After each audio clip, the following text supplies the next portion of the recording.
Hello, and welcome to chapter 12 of part 3 in this series. Remember, what we're talking about in this chapter still is group habits. That is all the things you need to do together as a group to move the business forward, or how should people work together.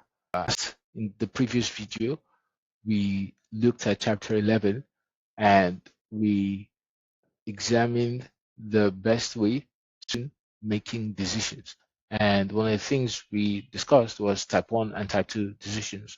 And we examined the rapid framework where you have one person writes the issue and recommendation, and that person shares it with the compliance team, shares it with the performance or execution team, and shares it with stakeholders. And these people make their inputs before, and also shares it with the decision maker. That is so. When I think the point that I made clear was that the A, that is the people who are responsible for checking compliance, the execution team, and then the stakeholders make their inputs before you share it with the decision maker, and the decision maker then takes a look, and you then have a meeting where you take that decision. So it's an important clarification. It's an important framework, especially if you're looking at decisions that you cannot make in, say, 2 minutes. Remember, in one of the previous videos, we looked at how decisions should ideally be made, especially if for individual habits. You should know which task can take you 2 minutes to attend to, and you should do it right away. If it doesn't take you 2 minutes, then you should schedule it for that same 24-hour period if it's urgent and important. Then for group habits, if it's a decision that you cannot make in the team in 5 minutes, then you should have that written down. Especially a distinction that you cannot forget is that we talked about how all decisions should be written down and shared with the team.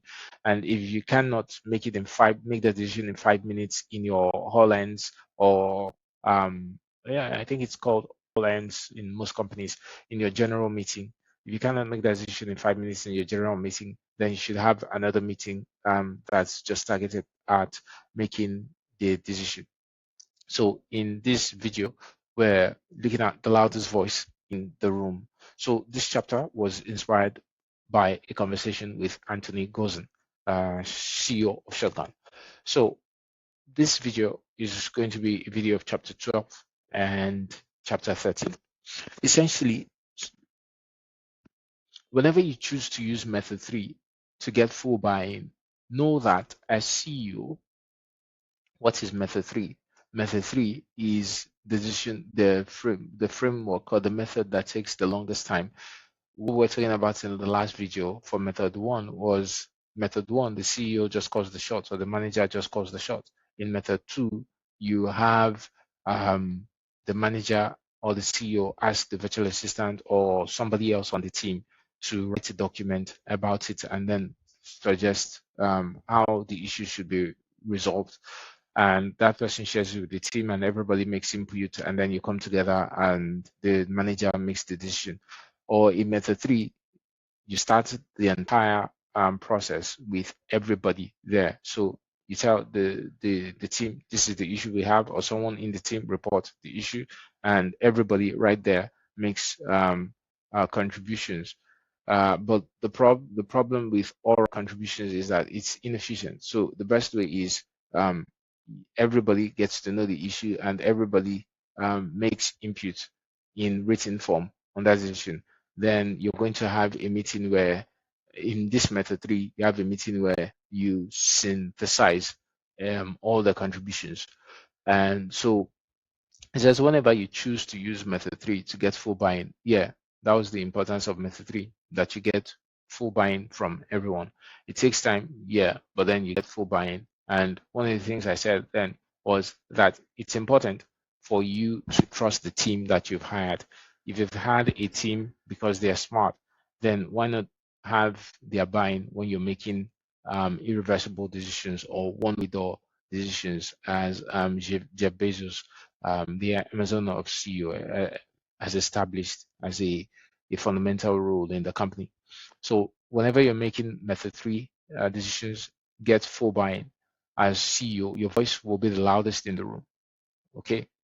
In order to get full buy-in, you will have to elicit people's truest thoughts. Once people hear your perspective, some percentage will naturally alter their own views to make closely to make more close to more closely match yours. This percentage is much higher than you might imagine. People assume that as CEO, you have more information than they do, and therefore your perspective is probably more correct. Later, these same people will not feel fully bought in to the outcome because internally they will know that their true thought was not actually heard. So, in a meeting, the CEO, if the CEO speaks first, it sways the room. And because you swayed the room at the early or earliest stage, you do not have people's buying. You might sway that room in that moment, but later people are going to start murmuring, or they start the mind is going to do its work, and people start thinking of, oh, this was what I actually wanted to say, but I didn't get the chance to say it. And maybe you've already said something and now they're executing and they're like, oh, this isn't the way it's supposed to be. And this was why I thought it shouldn't go this way. So it's not a good feeling. So it says, in order to get full benefit of your team's knowledge, okay, this is very important. You've hired them, you should trust that they have something to contribute as you trusted when you first hired them. So you want to get the benefit of their knowledge and to make sure that you get full buy-in. Be careful not to tip your hand before all others have shared theirs. So don't speak first, especially if you're also the virtual assistant or the executive assistant or chief of staff. Don't speak first because people also assume that because you are closest to the CEO, you have access to much more information than they do. So as the assistant, I'm going to keep quiet at the start, and as the chief of staff, I'm also going to keep quiet. As the CEO, I'm going to keep quiet and just hear from the team first before I say anything because you don't want to sway the room prematurely. The most effective way to do this is to either have people write down.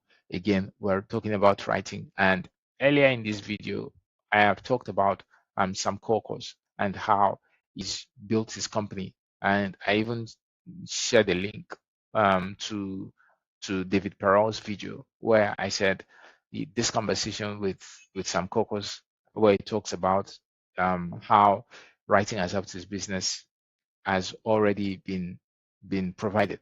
So you can either watch it to get more views, or you can take my word for it.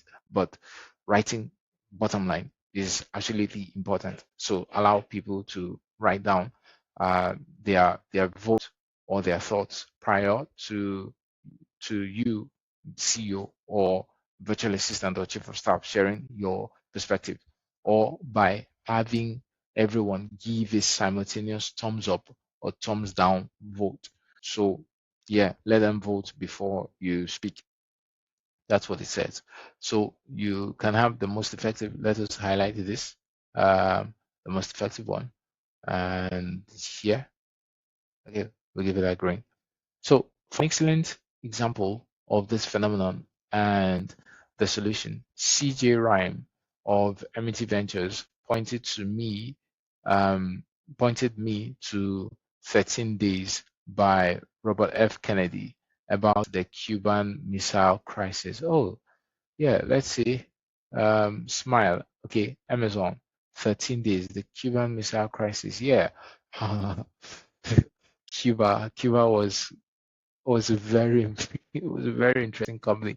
Sorry, a very interesting country at the time, because during this period I remember the US was doing several things in Cuba, but it just kept failing.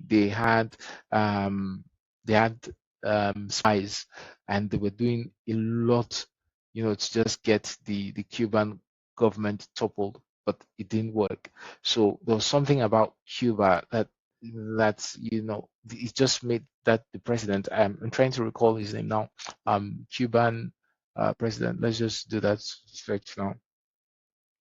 Cuban leader during Cuban leader during missile crisis. Okay, so what's his name? Fidel Castro. So Fidel Castro was the leader at the time. Okay, and the US tried. I think there's a book about it, or there's a chapter from um, this book. Is it Tipping Point? I don't think it's Tipping Point. But hmm. Let's check that because I think this is going to be really important. This is going to be really important. Um, Tipping point author. So yeah, Malcolm Gladwell. So Malcolm Gladwell wrote something about it. Malcolm Gladwell on how many times the US tried to is it outwilt or topple? Let's say topple Del Castro. Yeah, talking to strangers. That's the book. Talking to strangers. So in his work, particularly David and Goliath and discussions related to this podcast, revisionist history, Malcolm Gladwell references the figure of over 600, specifically 638 failed attempts by the CIA to assassinate or remove Fidel Castro. This is very interesting. Imagine over 600. So let's go back to the book. So it then says here, this is 13 days. So they were making decisions or they were working on making a decision during this 13-day period. I haven't read the book, but because it now says Cuban Missile Crisis, and I remember that the US was doing a lot of things during this period to topple um, um, Fidel Castro, right? So this must be a very, very interesting book because it talks about the entire decision-making process of that period. So that's a book that we can keep in mind to read later. So let us highlight this in yellow. From Peter Reinhardt, CEO and co-founder of Segment. Apparently, at Amazon, they require the most junior people to speak and ask questions first. Also becomes a great way to show off junior talent, give more senior folks a chance to observe and give feedback. So in some companies, the culture is not welcoming of interns and assistants and entry level staff. And these are not even companies that are successful. But you would walk into some companies that are not even successful. They're barely making profits and they're looking down on the lowest staff that they have, the entry level staff that they have. So you just go in there, your boss sits down, you stand, and you fetch water or coffee for your boss, and the bosses make all the decisions there is, and you keep quiet. And that's not very effective. That's what Peter Reinhardt is saying. And he's saying about Amazon. It says that the junior talent speak first. They ask the questions first, and then the seniors take over, or the seniors provide feedback. And that's also how you know the promising talents that you have with you. So it's a good way of maximizing your investment because there's a reason you hire junior staff or junior entry level talents in the first place. So why not use them? Why sway the room with your own expertise, even though your expertise is what the company might be relying on or the more experienced people? And this is very important. There's another quote about experienced staff, right? And this is something Dario, the CEO, was saying. They said recently in a segment of Dario, the CEO, and I watch a lot of these episodes.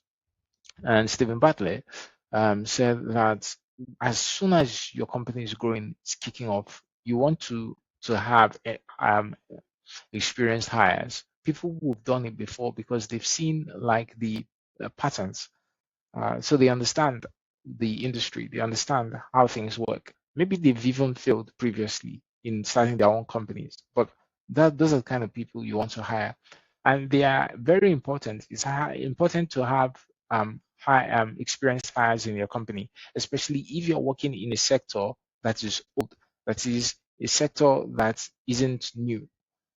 But if you're working in a sector that is new, then you want to have like young people. If you're working in AI, because AI is sort of like the age for young people, but it doesn't mean you shouldn't have experienced hires. But it was making the distinction that it's really important when you're looking at hiring people that you want to have experienced hires if you're looking at the same kind of problems that human beings are used to. Because these experienced hires have maybe done several things before in that space, so they understand the patterns and they know what to do, when to do it, and how best to do it. So experienced hires are important. I'm not saying you shouldn't listen to experienced hires. I'm simply saying let them be the experienced people in the room. Um, Let them wait for the new talents and the younger talents to say something first so that they do not sway the room with their experience. And most times, well, not maybe not most times, but usually the experienced hires are the ones doing the consultation, the design or supervision and all that. But then the junior hires or mid-level hires are the ones who execute things. So you want to get some buy-in from the people who are going to be executing. So chapter 13, impeccable agreements and consequences. It says here, a very common cause of inefficiency in startups is sloppy agreements. What does it mean by sloppy agreements? People don't show up to meetings on time and they don't complete the goals that they declare, or they don't declare goals at all. The result is a spreading virus of unproductiveness and decreasing volume. I said decreasing volume. Okay. Actually, I was looking at my phone, so I was distracted at that moment. Decreasing morale. All right. So the antidote to this is simple, impeccable agreements. So the problem is people aren't steadfast, they don't have integrity, because that's fundamentally what it means. If you say you're going to do something and you don't do it or follow through with it, then and you don't sort of like brief people on why you didn't follow through, or you're not accountable, truly accountable, then it's a lack of integrity. So it says in such cases, or in group habits, you just want to have impeccable agreements and consequences. So these are agreements that people can follow through, and there should be consequences for such things. It says here, they are one, precisely defined. Impeccable agreements are precisely defined. Two, they are fully agreed to, which almost always means written. So it should be written by all relevant people. One, precisely defined. It's clear to everybody. And two, everybody agrees to it in writing. So precisely defined, let's highlight this because it must be important, means that a successful follow through of the agreements can be judged by an objective third party. For example, we'll start back up again after lunch is not precisely defined. A participant could have lunch, take a 2-hour work, and then come back to the meeting and still have adhered to the start after lunch requirement. An impeccable agreement would be it's 4 minutes past 12 now. We will start the meeting again at 1 p.m. We all agreed to be in our seats and present prior to 1 p.m. The agreement is now precisely defined, including calibration on time shown on each person's device. An impeccable agreement should be written down in a location that is easily accessible to all participants. The only exception is when the agreement is so small or so regular that all participants are sure to not to forget what the exact agreement is. So if I have experience using Google's Workspace, so I think the point here is you should have something like a Google Workspace, and you have a folder for the project, or you have a folder for an issue like that. And in that folder, everybody in the company, relevant people in the company, have access to that folder. And there should be a particular type of team access to that kind of folder, so that you don't have to share it individually. And once everybody has access to that folder, then they can always revert to see the defined, precisely defined um, decision that you made. As discussed in chapter 6, on time and present, there will, of course, be times when you realize you'll not be able to keep an agreement you have made. No problem. As soon as you realize you won't be able to keep the agreement, you let the other members of the agreement circle know. You also let them know what you can do. This gives the opportunity to adjust and maintain productivity. So it provides two examples. The first example is you agreed to be at the team meeting at 10 a.m. But because of unusual traffic, you estimate that you will reach the office at 10:05 a.m. You immediately contact your team and let them know that you will be at the meeting at 10:10 a.m. That's 10 past 10. The other attendees can begin with agenda items that don't require your input. So, and in the second example, you are the VP of sales and you agree to bring in more than 3 new customers and more than $1 million in new annual revenue by the end of the quarter. By the end of the second month of the quarter, the pipeline shows only one new customer potential closing before quarter end. You immediately let your CEO know that you are not going to hit this goal and tell him what you realistically will be able to do. He can then jump in to help process customer leads to help meet the target. So I think transparency is important here, and accountability, demonstrating transparency and accountability are important in the workplace, especially for group morale. That's what he's saying basically. If, however, you fail to inform the agreement circle that you have broken that agreement, the other attendees are unable to adjust, and both productivity and morale slip. Especially when leaders break morale, it's a bad example because others will be tempted to follow through on that example. So I think that's why it's important to hold both leaders and especially leaders accountable. And for the virtual assistant, you are the second brain technically. I'm the second brain technically of my CEO. So I want to be as accountable as my CEO would be accountable, and I want to make sure that I'm as um, honest and transparent as my CEO, especially on issues that demand transparency, and to to um, to keep to precise definitions and to be committed to both in time and in presence. There must be consequences for breaking agreements. Implementing these consequences is a two-part process. Okay, two-part process. The first time someone doesn't meet an agreement, you point it out to them immediately. If they apologize, you respond that apologies are not needed, and all that is required is that they only make agreements that they can commit to. This is very important. Apologies are not needed. Just remind them to make agreements that they can commit to. That's even better.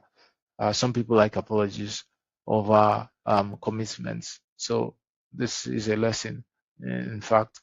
So apologies are not needed. Let's just make agreements that we can commit to and that they meet all the agreements they make.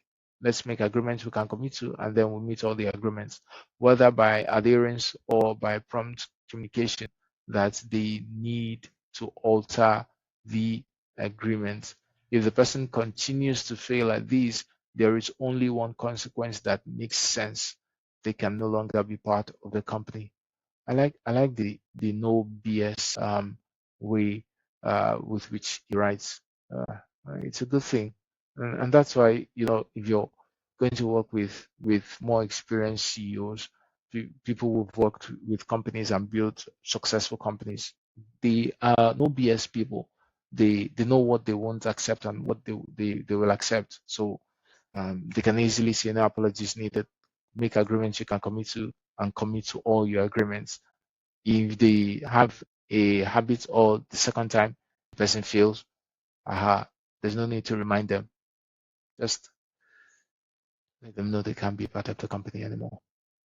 It's sad, but that's what you do in business. You're committing to being efficient, to being productive, and do not want your own inefficiency or unproductivity to affect the company.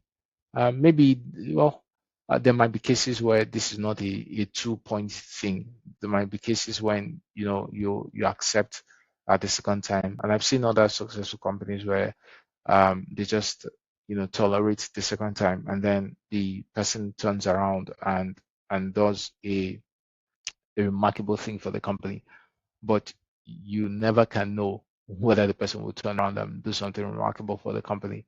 And I've watched the 2 seasons of Saran's latest show. What's his Saran's TV series, Owning Manhattan. Yeah, Owning Manhattan. So there was this guy where Sarand, this guy who was being bad, he cost Sarand a sale, and that was a very good sale. One tattooed guy who was pompous. Uh, let me see, let me see. I was very pompous. Yeah, was proud. It's this guy here. This guy is the guy. So it cost the company a job, and that Serant gave to him. He said, go and just go to meet the client in the place where they wanted to sell. It says just show the client around to the apartment. The client has told me they want to buy the furniture, including the house, or they buy the furniture as part of buying the house.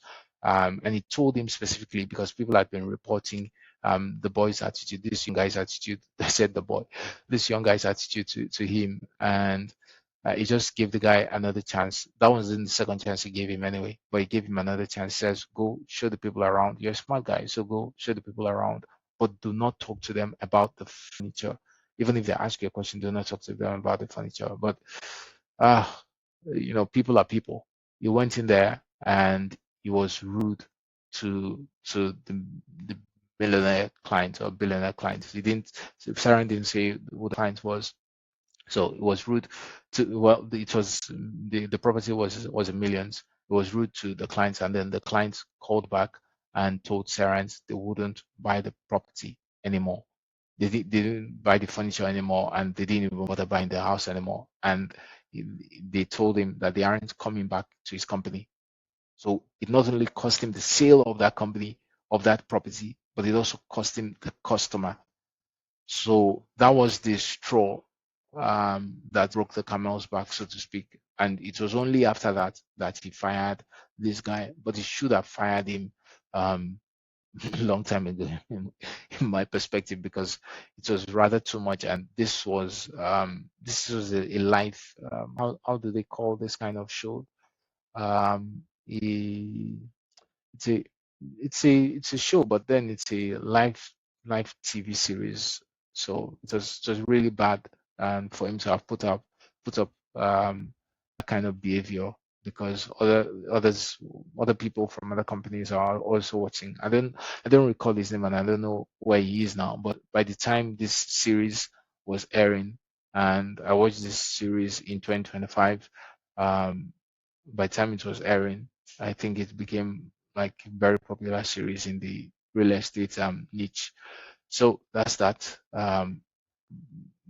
Being an employee is a high stakes responsibility. So you cannot um, you cannot not be committed to your agreements. And if you are not committed to your agreements, you got to be to be humble about it and not proud about it. So that was a strong lesson in point. Yeah. So we'll continue in chapter 14, and that's going to be about transparency. So see you in the next video. God bless you.